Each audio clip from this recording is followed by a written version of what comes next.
The grain elevator manager looked at the sample, shook his head, and said the words every farmer fears. "We can't take it. Not standard. Not commodity." Thomas had just driven 40 miles with a truckload of heritage rye. He was told to turn around. But 300 miles away, a craft distillery had been searching 2 years for this exact grain, and they were ready to pay triple. This is Thomas, a fifth-generation farmer who bet his entire season on a forgotten grain called rosin rye. While every neighbor planted commodity corn, he devoted 40 acres to a variety not seen in decades. The local elevator's rejection wasn't just a setback. It was the entire system saying his gamble was worthless. But in the new economy of craft spirits, being non-standard is the entire point. And that phone call from 300 miles away was about to prove that everything he'd been told about farming was wrong. To understand why Thomas would risk everything on rosin rye, you have to go back to his grandfather's farmstead in the spring of 2008. That's when the numbers stopped working. Corn was trading at over $7 a bushel. Land prices were soaring. His father, Robert, took out a second mortgage on 200 acres to expand. They bought a new planter, a bigger combine, signed contracts for more fertilizer at prices that were climbing weekly. The math on the spreadsheet said they'd clear $80,000 that season if yields held. They didn't. The drought hit in July. The yield dropped by 40%. The price of corn collapsed that fall to under $4, and the bank still wanted its payment. That was the year Thomas, fresh out of Iowa State with an agronomy degree, realized the entire commodity system was designed to transfer risk from everyone else onto the farmer. The input companies got paid up front. The elevator took its cut for storage. The bank collected its interest. The only variable, the only person who carried all the downside, was the man driving the tractor. For 5 generations, the strategy had been the same. Get bigger, get more efficient, run more acres with fewer people, take on debt to grow, then grow more to service the debt. It was a treadmill that never stopped, and by 2015, Thomas was watching neighbors who'd farmed 10,000 acres file for bankruptcy. The equity they'd built over decades vanished in 18 months. The land was sold to investment funds from New York and Toronto. The equipment auctions were attended by online bots. He remembered sitting at a kitchen table with his father after yet another disappointing harvest, looking at a balance sheet that showed they'd netted 12 cents a bushel after expenses. 12 cents. A combined tire cost more than their annual profit from 200 acres. His father said something that night Thomas never forgot. "We're not farmers anymore. We're soil managers for the commodity pipeline. Our job isn't to grow food. It's to produce standardized units of starch and protein for a system that doesn't know our names." That's when Thomas started looking for a backdoor. He began reading agricultural journals from the 1920s, browsing seed-saving forums online, visiting university extension archives. He wasn't looking for higher yield. He was looking for a story, a reason for someone to pay more. In 2017, he found a reference in an old USDA bulletin to a rye variety called rosin, developed in Minnesota in 1932. It was described as having a distinctive spicy, almost fruity aroma, with a smaller kernel but higher oil content than modern hybrid rye. It fell out of favor after World War II because it yielded 20% less than new varieties, and its stalks were too short for commercial combines. By 1960, it was considered extinct. But a seed preservation nonprofit in Montana had found a single mason jar of rosin rye seeds in a retired professor's basement. They regenerated the variety over a decade, producing just 50 pounds of pure seed. Thomas made the call. He bought 2 pounds for $300, an absurd price. He planted a test plot the size of a backyard garden behind his machine shed. He didn't tell his father. He didn't tell the extension agent. He watched it grow through the summer, these slender, antique-looking plants that waved differently in the wind. That fall, he harvested it by hand, threshed it with a wooden flail his grandfather had made, and ended up with maybe 10 pounds of grain. He took a handful to the local craft brewery in the next town, run by a friend from college. They malted it in a small drum, brewed a single test batch, and called Thomas a week later. The brewer's exact words were, "What the hell is this? It tastes like rye bread and black pepper had a beautiful baby." The beer sold out in 2 days at a 50% premium. The brewery asked if he could grow an acre next year. Thomas said he could grow 40. But growing 40 acres of an extinct rye variety meant convincing the most conservative institution in agriculture, the bank. His loan officer at Farm Credit Services was a man named Dave, who'd approved operating lines for the family for 20 years. Thomas brought him the proposal in February. The numbers showed rosin rye yielding maybe 40 bushels an acre versus 60 for commodity rye. But Thomas had a projected price of $18 a bushel from the brewery versus $3 for commodity rye at the elevator. Dave looked at the spreadsheet, then looked at Thomas. "Where's your contract?" "I don't have one yet. They want to see if I can deliver." "So you want me to loan you $120,000 for seed, fertilizer, and land costs to grow a crop that yields less, for a buyer who hasn't signed anything, at a price that's 6 times the market rate based on 10 pounds you grew in your garden?" "That's correct." Dave leaned back. "Thomas, I like you. Your family's good for their word. But this is how smart farmers go broke. You're betting the farm on a story. The elevator won't take it. The insurance won't cover it. If your brewer friend changes his mind, you've got a truckload of birdseed. I need a contract." Thomas couldn't get a contract without the seed. He couldn't get the seed without the loan. It was the farmer's catch-22. He left the bank that day and drove to his grandfather's old shop building. On a shelf, covered in dust, was a metal box. Inside were the farm's financial records from the 1970s, and in an envelope, $7,000 in cash. His grandfather's emergency fund, saved from years of selling eggs and surplus hay, money the bank had never known about. Thomas took the cash. He drove to Montana, bought the entire remaining stock of foundation seed from the preservation group, 42 pounds, for $6,000. He planted it that April on his best 40 acres, the field that bordered the county road where everyone could see it. His father didn't speak to him for a month. The neighbors asked if he was planting cover crop early.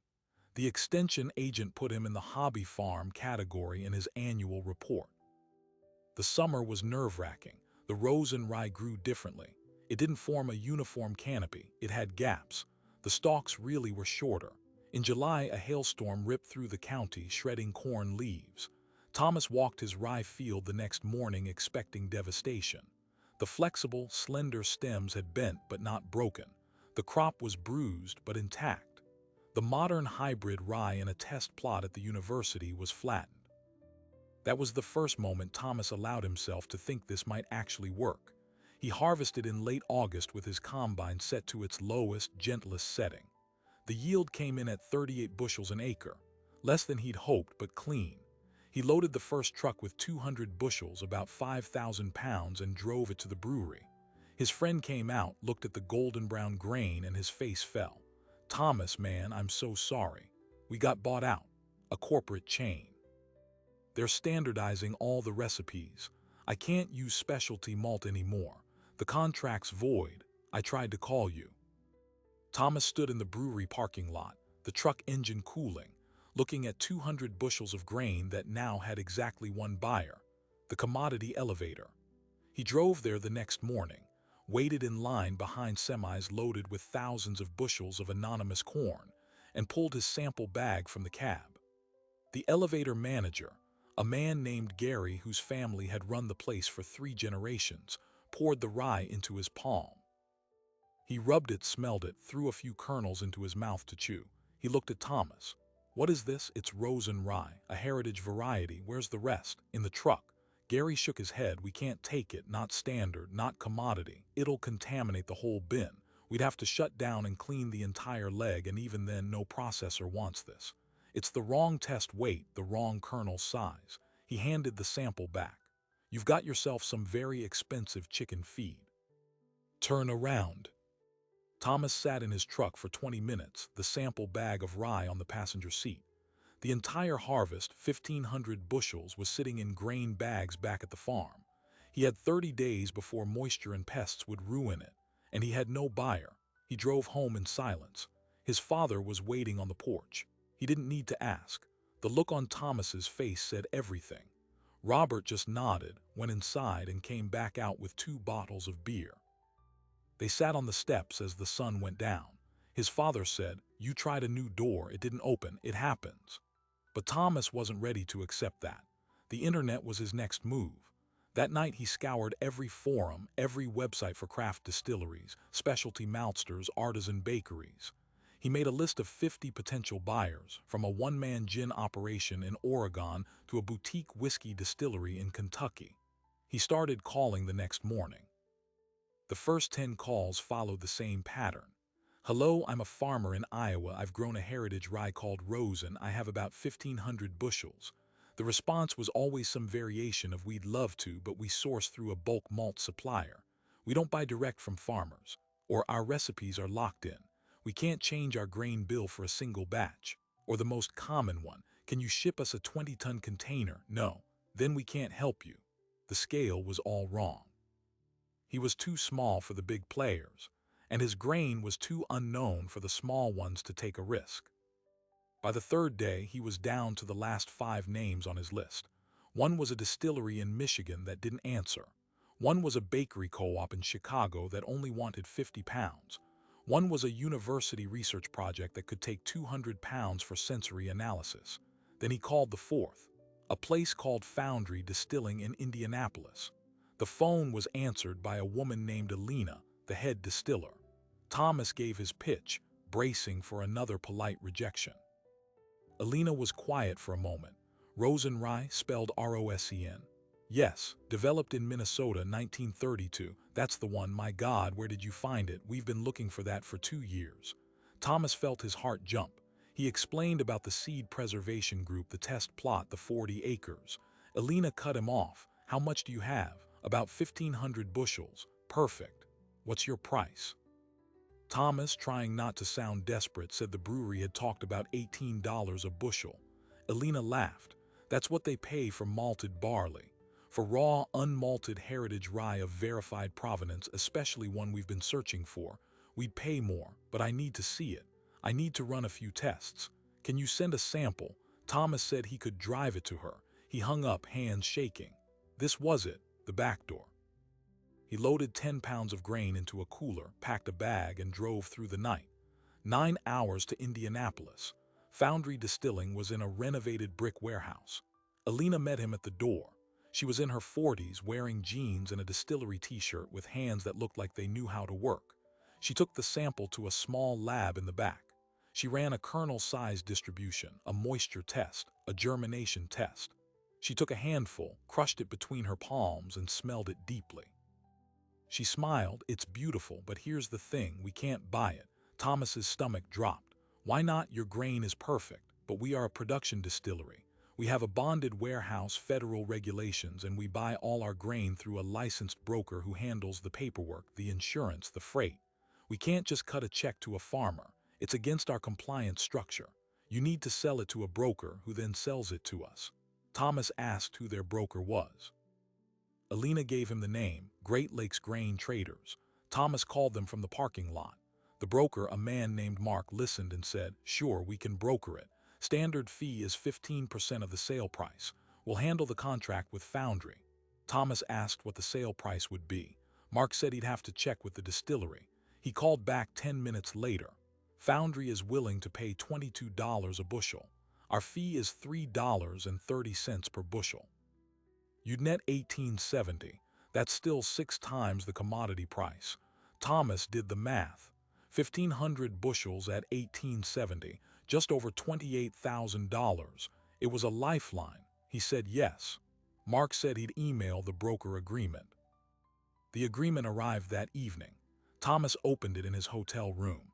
It was 12 pages of dense legal text. He started reading. The fee was 15%, yes. But there was also a clause for logistical adjustments. If the distillery rejected any load for quality reasons, the farmer bore the full cost of freight both ways. There was a payment timing clause. Broker pays farmer 60 days after broker receives payment from buyer. There was an exclusivity clause. For 24 months, Thomas could not sell any rosin rye to any other buyer without offering it first to this broker. And then, on page 8, he found it. The title and risk clause. It said, and I'm paraphrasing, that legal title to the grain passes from farmer to broker not upon delivery, but upon the broker's final acceptance of the grain after testing at the destination. Meaning Thomas would load his grain onto a truck he had to hire, ship it 300 miles, and if Foundry's lab found a single kernel of contamination, or if the moisture was a half-point high, the broker could reject the entire load. Thomas would own the grain again, but it would be sitting in a distillery lot in Indianapolis, and he'd owe the trucking company for the round trip. The entire financial risk was still on him. The broker took a cut for moving paper, not risk. Thomas called Mark the next morning. He asked about the title clause. Mark's tone changed. It's standard. All our contracts have it. We can't be responsible for grain that doesn't meet spec. Thomas said, but you haven't even seen the grain. Alina at Foundry has. She approved it. Mark said, her approval is preliminary. Final quality verification happens at our receiving facility. Thomas asked where that was. Mark said, Toledo, Ohio. Toledo. The grain would be shipped to Toledo first, tested again, then shipped to Indianapolis if it passed. 2 extra freight legs, more handling, more time. Thomas thanked him and hung up. He drove the 9 hours back to Iowa, the sample bag still in his passenger seat. The $28,000 Lifeline had a trapdoor built into it. He was back to square one, but now with less time. Let me tell you about the commodity grain system, because Thomas was bumping against its invisible walls. The elevator that rejected him wasn't being malicious. It was being efficient. The modern grain system is a river of anonymous, standardized product. Corn is corn. Number 2 yellow dent. Soybeans are soybeans. The contracts are for thousands of bushels, delivered to river terminals or railheads, where it's blended into a homogeneous flow that feeds ethanol plants, cattle feedlots, and food processors. The system hates a story. It hates a name. It hates a unique kernel size. Introducing Thomas's 1,500 bushels of rosin rye into that river would be like putting a drop of red dye into a swimming pool. It contaminates the purity of the commodity. The elevator manager's job is to keep the pool blue, so he said no. The broker system exists to handle specialty grains, but it's built on the same principle: minimize risk for the middleman. The farmer carries the biological risk of growing the crop, the financial risk of transporting it, and the quality risk right up until the moment the check clears. The entire architecture is designed to make the farmer the shock absorber for the supply chain. Thomas realized he had one option left. He had to find a buyer so committed to the story, so hungry for the grain itself, that they would bend their own rules. He went back to his list, the last name, a distillery called Old Theory Spirits in a small town in Missouri. He'd skipped it earlier because their website was rudimentary, their social media presence was tiny. They looked like a hobby operation. He called. A man answered on the 4th ring, sounding like he was in a metal building with a fan running in the background. Thomas gave his pitch. Heritage rye, rosin, 1,500 bushels. The man didn't interrupt. When Thomas finished, the man said, "Hold on." Thomas could hear him walking, a door closing, the fan noise fading. The man came back on the line. "My name is Leo. I've been looking for rosin rye for 3 years. I drove to North Dakota last fall to look at a 5-acre plot that turned out to be a different variety." "Where are you?" "Iowa." "I'm in Missouri. Can you send me a picture of the grain and a picture of the field?" Thomas texted him photos from harvest. Leo called back 10 minutes later. "I want it, all of it." "What do you need per bushel?" Thomas, burned by the broker experience, decided to be direct. "I need $22 a bushel net to me.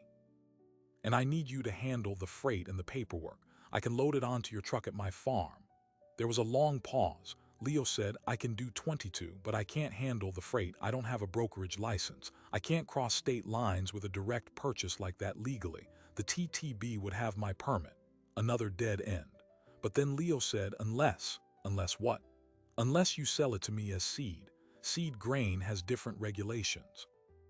I buy it as seed stock for planting, not for consumption or distillation. Then I can do what I want with it after I own it. Thomas considered this. It was a gray area, but maybe a path. How would that work? You'd need a seed label, a tag that certifies it as planting seed. You need a seed dealer's license from your state Department of Agriculture. It's paperwork, but it's possible. Thomas had never heard of such a thing. He asked how long it would take. Leo said, weeks, maybe months for the license. Your grain will be spoiled by then. The idea died as quickly as it was born. That night, Thomas did something he hadn't done since he was a kid. He walked the entire perimeter of his 40 acres of rye stubble. The harvested stalks were pale gold in the moonlight. He had done everything right. He had grown a beautiful, unique product, and the entire world of buyers was structured to make selling it impossible. He was about to turn back to the house when his phone buzzed. It was an email notification. The subject line was, Rose and Rye Inquiry. He opened it. It was from a man named David Chen, the founder of a craft distillery in Colorado called Alpine Proof. The email read, we got your contact from a mutual acquaintance at the Montana Seed Preservation Group. We are building a new whiskey entirely around heritage grains. We need Rose and Rye. We are prepared to pay a significant premium and handle all logistics. Are you available to talk tomorrow? Thomas read the email 3 times. He didn't know anyone in Montana. He hadn't given them his contact information, but the Seed Preservation Group must have kept his name on file, and they'd given it to a distiller in Colorado. He replied immediately, yes, call me anytime. Phone rang at 7 the next morning. David Chen's voice was calm, precise. He explained that Alpine Proof was a new kind of distillery, what they called a grain-to-glass operation. They didn't buy from brokers. They built direct relationships with farmers. They contracted acres, not bushels. They were willing to pay a farmer like Thomas not for the volume of grain, but for the story, the provenance, and the farming practices. For Rose and Rye, they were prepared to pay $3,000 an acre. Thomas did the math. 40 acres, $120,000. For a crop that had cost him about $30,000 to grow, it was a 4-fold return. It was triple what the commodity rye would have earned. It was an absurd, unbelievable number. He asked David to repeat it. David repeated it. $3,000 per acre, contracted for the next 3 years, with a year-on-year price increase tied to the consumer price index. Alpine Proof would send their own truck. They would provide the seed for planting from their own stock to ensure genetic purity. They would have a field agent visit twice a season. All Thomas had to do was grow it. And here was the catch, the single condition that changed everything. David said, we need you to be certified organic, not just your rye, your entire rotation. Our brand is built on regenerative organic grain. Can you do that? Thomas's farm was not organic. He used conventional herbicides, synthetic fertilizer. Transitioning would take 3 years of no prohibited inputs, with lower yields during the transition before he could get the certification. He couldn't promise organic rye for next year. He told David this. David was quiet. Then he said, we'll pay for your transition. We'll pay the $3,000 an acre for this year's crop, which is already in the bag, non-organic. And we'll pay you a transition premium for the next 3 years while you get certified. We want a long-term partner, not a one-time shipment. Thomas was speechless. He managed to ask why. Why would a distillery in Colorado invest over $400,000 in a farmer they'd never met in Iowa? David's answer was simple. Because the story is the product. And your story, the 5th-generation farmer, the forgotten seed, the elevator rejection, is worth more to our customers than any advertising we could buy. We're not just buying grain. We're buying a chapter in our brand's biography. Is that a deal you want to make? Thomas said he needed to think. He hung up and went to find his father. He laid out the offer, $120,000 for this year's crop, a 3-year transition contract to organic with guaranteed premiums. His father listened, then asked the only question that mattered. What's the fine print? Thomas said he hadn't seen a contract yet. His father said, get it, read every word, then we'll decide. The contract from Alpine Proof arrived 2 hours later. It was 32 pages long. It included clauses about soil testing, water use reporting, allowing distillery customers to tour the fields, using specific cover crop mixes, and submitting to an annual audit by a third-party certification body. It also included the price, $3,000 per acre, payment within 30 days of satisfactory delivery. The risk of freight, quality rejection, and title transfer was on Alpine Proof. They would assume ownership at the farm gate when their truck was loaded. Thomas read it twice. He called a lawyer friend from college and paid him $500 for a quick review. The lawyer called back and said, "It's solid, it's favorable to you. The only unusual thing is the marketing clause. They can use your name and story in perpetuity, but they're paying for that. I'd sign it." Thomas signed the contract electronically at 4 p.m. He emailed it back. At 4:15, he received an automated reply, and at 4:20 his phone rang. It was David Chen again. "Thomas, welcome to the Alpine Proof family. Our truck will be there in 72 hours. Have the grain ready." The truck from Alpine Proof arrived on a Tuesday morning. It wasn't the stainless steel hopper trailer Thomas expected. It was a custom-built, temperature-controlled container truck with the distillery's logo painted on the side, a mountain peak inside a whiskey glass. The driver handed Thomas a digital tablet to sign. It showed a real-time weight from scales on the truck's axles. He backed up to the grain bags, connected a flexible vacuum hose, and began loading. The process was silent, dustless. In 90 minutes, 1,500 bushels of rosin rye were gone. The driver handed Thomas a printed receipt. "Payment will be in your account by close of business tomorrow." He shook Thomas's hand and left. Thomas stood in his empty machine shed, the receipt in his hand. It was over. The gamble had paid off. He walked to the house and showed his father the paper. Robert looked at it, nodded once, and went back to reading the farm paper. But Thomas saw the slight tremor in his hands. Relief. The $120,000 hit Thomas's account the next afternoon. He immediately paid off the $6,000 seed debt to the Montana Group. He set aside $30,000 for the operating loan he'd need for next year, and he put the remaining $84,000 into a savings account labeled Transition Fund. For the first time in his farming life, he had a cushion. He took his parents out to dinner in town. They went to the same family restaurant they always did. And that's when the first ripple hit. Gary, the elevator manager, was there with his wife. He saw Thomas and his family come in. He watched them being seated. He finished his meal, paid his bill, and on his way out he stopped at their table. He didn't say hello to Thomas's parents. He looked directly at Thomas. "Heard you found a sucker out west to take that weed seed off your hands." Thomas kept his voice even. "I found a buyer, Gary." "At what price?" Thomas didn't answer. Gary smirked. "Must not have been much if you're ashamed to say it." "Well, congratulations, you got lucky. Don't expect it twice." He walked out. The mood at the table was broken. Thomas's mother looked worried. His father said, "He's jealous. His elevator is half empty because corn prices are in the tank. Seeing a young farmer succeed with something he rejected eats at him." But it wasn't just Gary. The story, as stories do in a small county, began to mutate as it spread. At the co-op the next day, Thomas overheard two older farmers at the counter. "Sold some fancy rye to a liquor company for double, I heard." "Double? My nephew said it was triple." "Whatever it was, it's a fluke. Those little distilleries go belly up in 2 years, then he'll be back with his hat in his hand." Thomas didn't correct them. He bought his supplies and left. But the narrative was being written without him. Thomas got lucky. Thomas found a rich hobbyist. It was a one-time stunt. The underlying message was clear. The proper, respectable path was the commodity path. Deviation was tolerated only as a curious anomaly. Then the second ripple hit. A week later, Thomas's loan officer, Dave, called. "Thomas, I saw the deposit in your operating account. Congratulations, that's a hell of a price." "Thank you. I'm calling because the bank's risk committee reviews all farm accounts with large, non-typical deposits. They've flagged yours." "Flagged it for what?"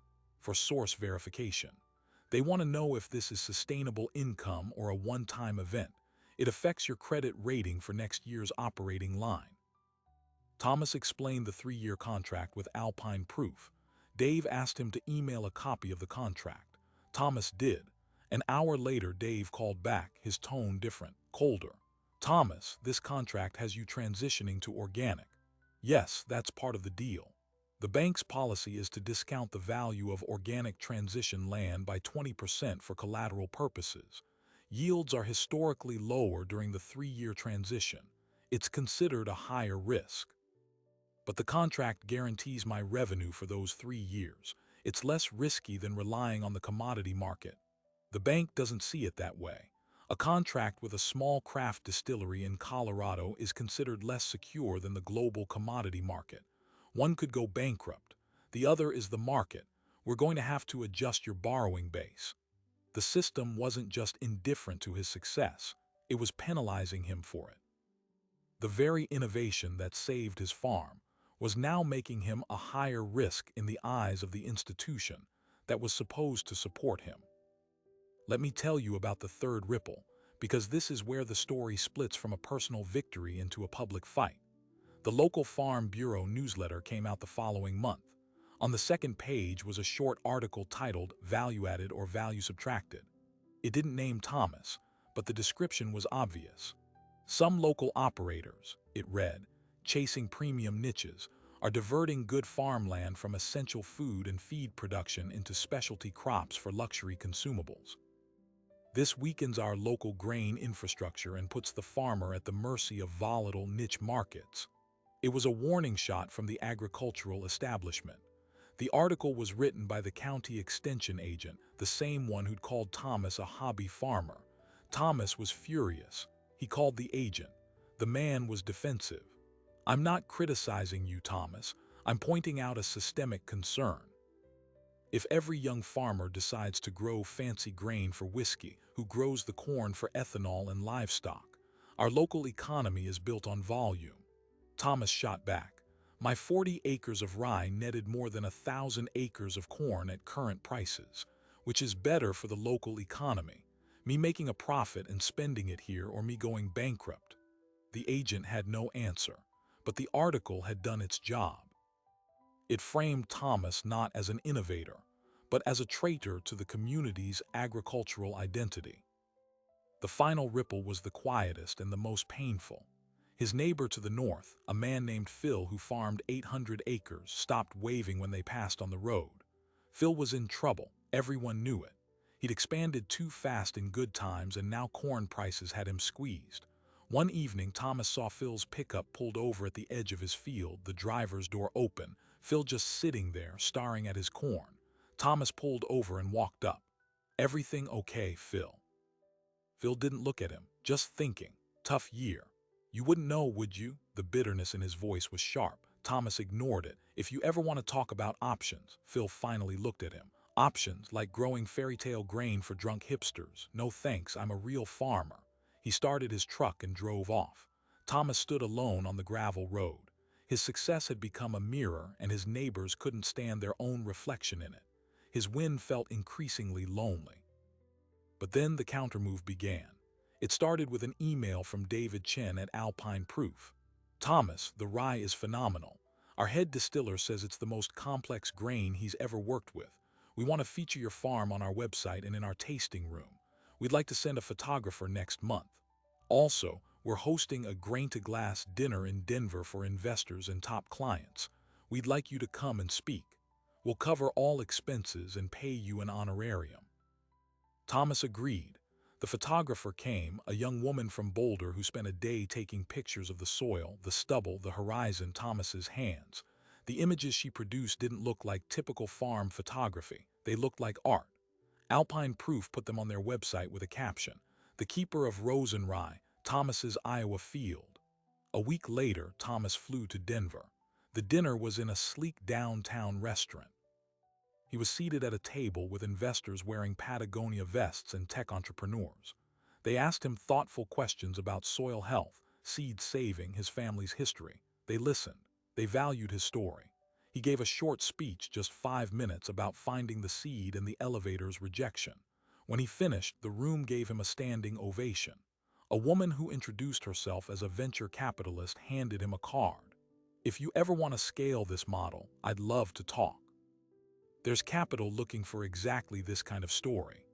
On the flight home, Thomas realized he'd been operating in two different worlds. One world saw him as a traitor or a lucky fluke.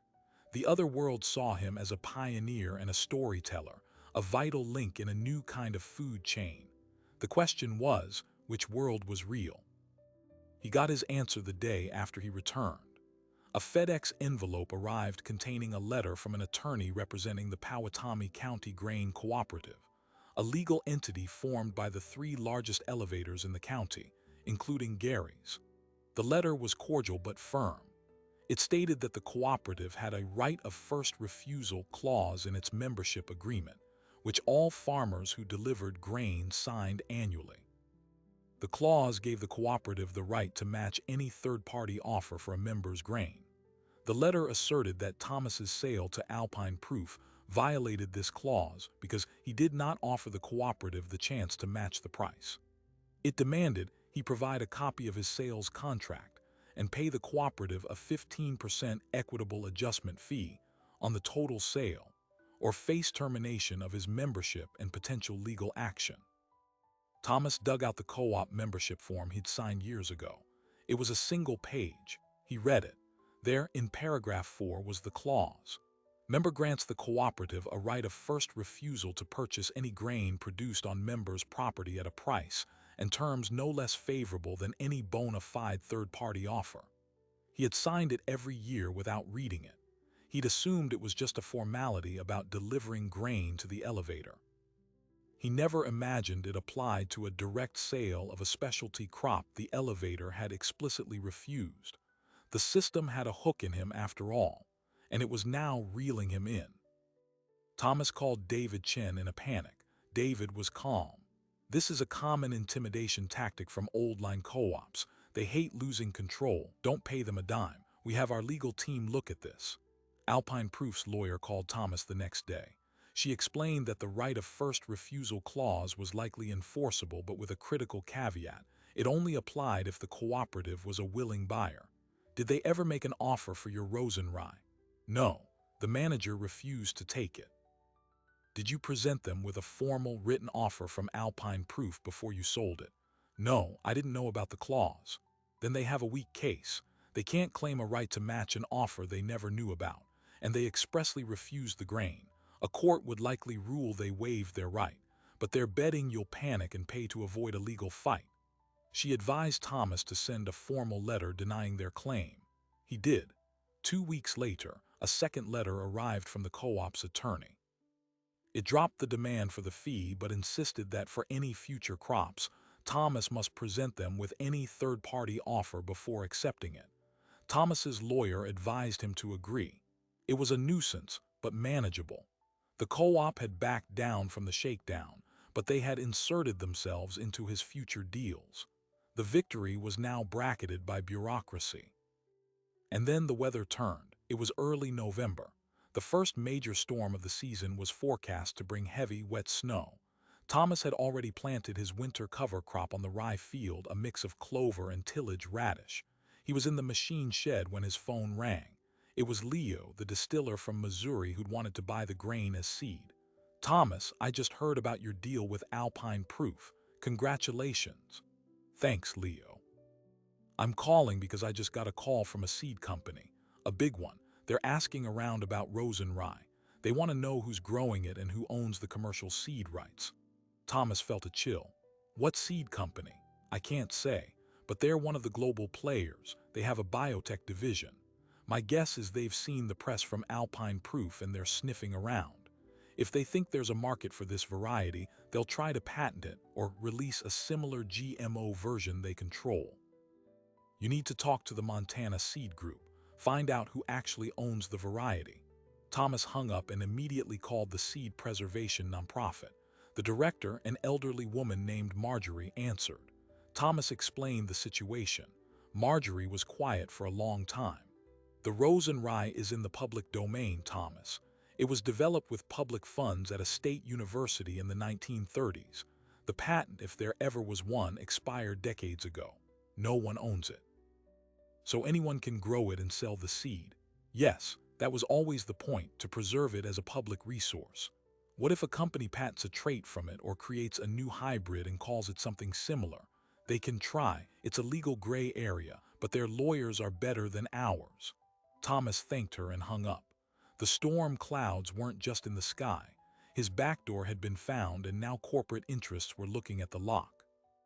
The snow came that night, 8 inches of heavy, wet snow that bent the young cover crop. Thomas woke to a white world and a deep, unsettling feeling. He had won a battle. He had gotten paid. But the war for control of his farming future had just begun. The elevator, the bank, the co-op, the extension service, and now a shadowy seed company, all the forces of the conventional system were now arrayed against his small, 40-acre experiment. They weren't trying to help him replicate his success. They were trying to make sure it never happened again. Thomas looked out at the buried field. The rosin rye was gone, but its story was just starting to spread. And he now understood that the hardest part wasn't growing the grain. It was owning the story after the harvest was sold. The first check from Alpine Proof cleared. The second, an advance for the transition year, arrived in January. Thomas had more cash on hand than he'd ever had. He paid off the remaining balance on his father's second mortgage. He bought a new, used grain drill specifically designed for planting cover crops. He hired a consulting agronomist to draft a 3-year organic transition plan. The plan called for planting a diverse mix of legumes and grasses, integrating livestock for managed grazing, and building compost tea brewers to replace synthetic fertilizer. It was a completely different way of farming. His father, Robert, initially resisted. He'd spent 50 years chasing higher yields with chemistry, but Thomas showed him the numbers. The Alpine Proof contract guaranteed their income through the transition. They could afford to let yields dip temporarily. Robert finally agreed on one condition. "We keep 20 acres of corn just so we remember how." Thomas agreed. In March, the co-op sent a certified letter. It was a formal offer to purchase Thomas's next rosin rye crop at the same price as Alpine Proof, exercising their right of first refusal. Thomas called David Chen. David was furious. "They refused the grain.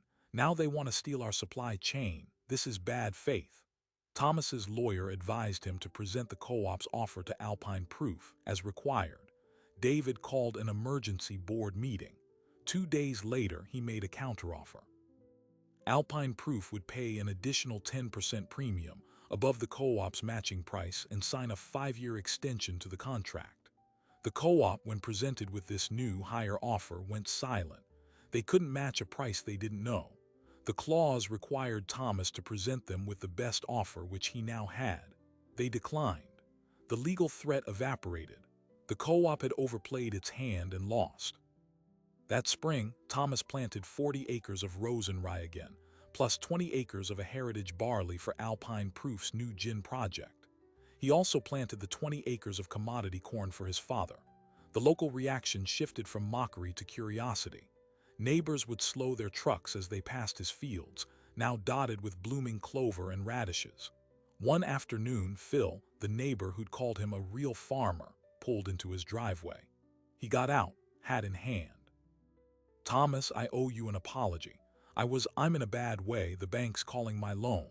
I've got to sell 200 acres just to stay afloat. I saw your field. It looks healthy. Do you think your distillery people would look at my ground?" Thomas didn't gloat. He called David Chen that evening. David sent a soil sampler the next week. Phil's land tested high in organic matter, perfect for another heritage grain Alpine Proof was seeking, turkey red wheat. They offered Phil a contract at $2,000 an acre to transition. It wasn't a lifeline for his whole operation, but it saved the homestead. Phil cried when he told Thomas.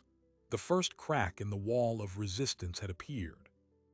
By June, 2 more farmers in the county, both younger operators struggling with debt, approached Thomas. He became an unofficial liaison. Alpine Proof, seeing the opportunity, hired him as a part-time growing relations manager. They paid him a salary to identify and mentor other farmers interested in transitioning to heritage grains. Thomas's 40-acre experiment was now a pilot project for a regional sourcing network. The local extension agent, the one who wrote the critical article, called to ask if Thomas would speak at a workshop on alternative crops. Thomas agreed. 50 farmers showed up. He showed them his contracts, his soil tests, his profit margins. He didn't preach. He just showed the numbers. After the meeting, the agent shook his hand. "I was wrong," he said. "We need more of this, not less." The seed company threat, however, materialized. In August, a representative from a global agribusiness firm visited the Montana Seed Preservation Group. They offered a substantial donation in exchange for exclusive rights to propagate and distribute the rosin rye seed. Marjorie, the director, refused. The company then filed a plant variety protection application for a new variety of rye they called Frontier Spice, which their patent application noted was derived from rosin rye. It was a classic move. Take a public domain plant, make a minor cosmetic change, and claim intellectual property. Alpine Proof's legal team, anticipating this, had already filed a prior art claim with the USDA, documenting the rosin rye's history and Thomas's cultivation. A legal battle loomed, but it was a war of attrition the small distillery couldn't afford. Then, Thomas had an idea. He proposed to David that they release the rosin rye seed into the public domain explicitly, using an open-source seed license that prevented patenting. They would give the seed away. David was skeptical. "That's our competitive advantage," Thomas argued. "Our advantage isn't the seed. It's the story, the farming practices, the relationship. If everyone can grow it, only we can tell this story. And it'll make the big company's patent claim look even more predatory." David agreed. In October, Alpine Proof and the Montana Group jointly announced the Open Grain Initiative.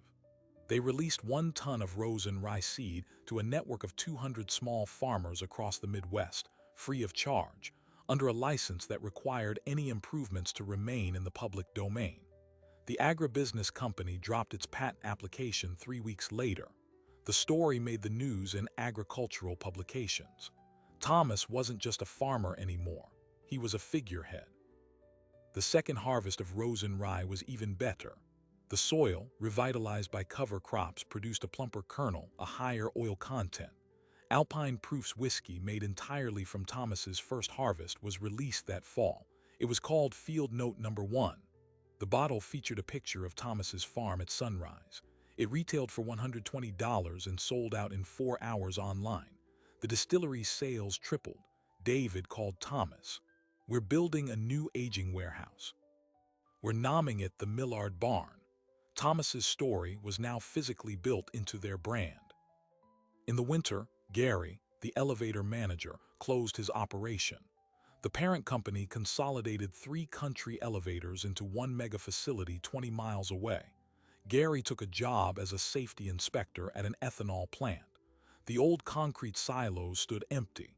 Thomas drove past them one evening and felt nothing. The institution that had rejected him was now a relic.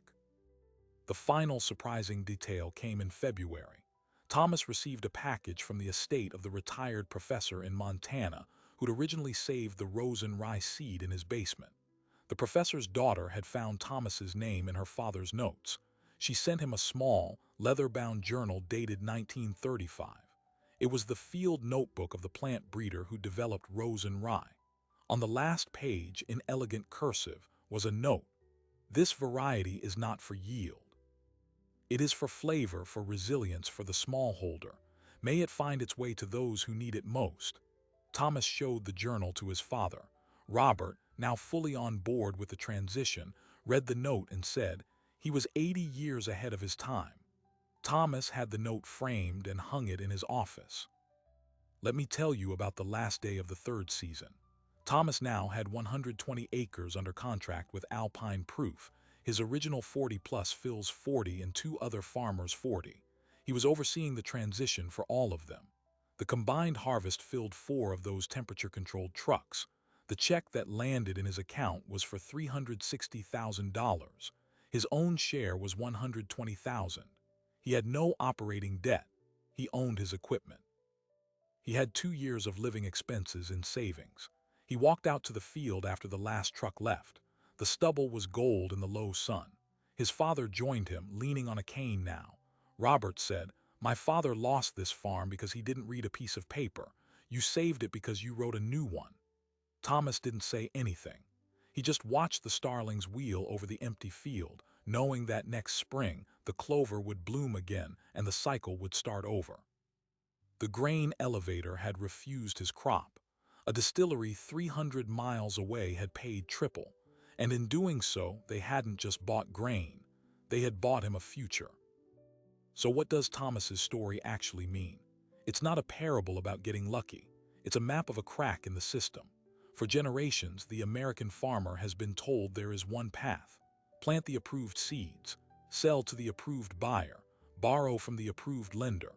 The entire architecture is designed for uniformity, for risk to flow downhill to the person on the tractor. Thomas found a backdoor not by inventing something new, but by remembering something old. He looked at a forgotten seed and asked a simple question. What if the thing the system rejects is the very thing the market desires? This isn't just about farming. It's about any arena where gatekeepers define value. The art dealer who rejects a style until a collector pays a fortune. The record label that passes on a band until they go viral online. The venture capitalist who scoffs at an idea until a competitor funds it. Gatekeepers are not arbiters of quality. They are managers of scarcity. Their job is to maintain the flow of the conventional, the standardized, the easily processed. When Thomas drove his grain to the elevator, he wasn't presenting a product. He was presenting a problem, and the manager's job was to eliminate the problem. The real innovation wasn't growing the rye. It was refusing to accept the elevator, no, as the final word on its value. The craft distillery, Alpine Proof, didn't see a problem. They saw a story. And in the modern economy, a story is a premium product. They weren't paying for bushels. They were paying for narrative, for the fifth-generation farmer, the resurrected seed, the defiant rejection. They were selling authenticity in a bottle, and they understood that authenticity can't be mass-produced. It has to be grown with patience and care in a specific place by specific people. Thomas's victory was proof that in a world saturated with cheap, anonymous commodities, people will pay a premium for a connection, for a name, for a face, for a field they can see in their mind's eye when they raise a glass. But the deeper lesson is about contracts. Thomas's grandfather lost land because he trusted a handshake over the words on a page. Thomas saved his farm because he read every word and then wrote new ones. The contract with Alpine Proof wasn't a standard form. It was a negotiation. It shared risk. It guaranteed price. It valued his stewardship. It turned him from a price taker into a partner. The old system asks you to sign away your agency for the illusion of security. The new model, tiny as it may be, asks you to claim agency and build security on your own terms. There are now over 2,700 craft distilleries in America. Each one is a potential backdoor for a farmer like Thomas. Each one represents a tiny fracture in the monolithic commodity system. This isn't a revolution that topples silos. It's a slow seepage, a redirecting of value through 1,000 small, new channels. It's happening with cheese, with coffee, with wool, with produce. The pattern is always the same. Reject the gatekeeper's valuation, find the audience that cares about the story, and build a new contract. Thomas still farms the 20 acres of commodity corn for his father. He says it keeps him humble. It reminds him of the old rhythms, the old risks. But when he looks at the other 120 acres, at the clover and the rye and the open sky, he sees something else. He sees a future he owns, not because he was lucky, but because he was literate. He read the fine print on the old system, and then he wrote his own. If you found a backdoor in your own life, if you've ever been told something has no value only to find the person who treasures it, we want to hear your story. Share it in the comments. And if you want more documentaries that map the hidden cracks in the systems around us, hit subscribe. We'll see you on the next one.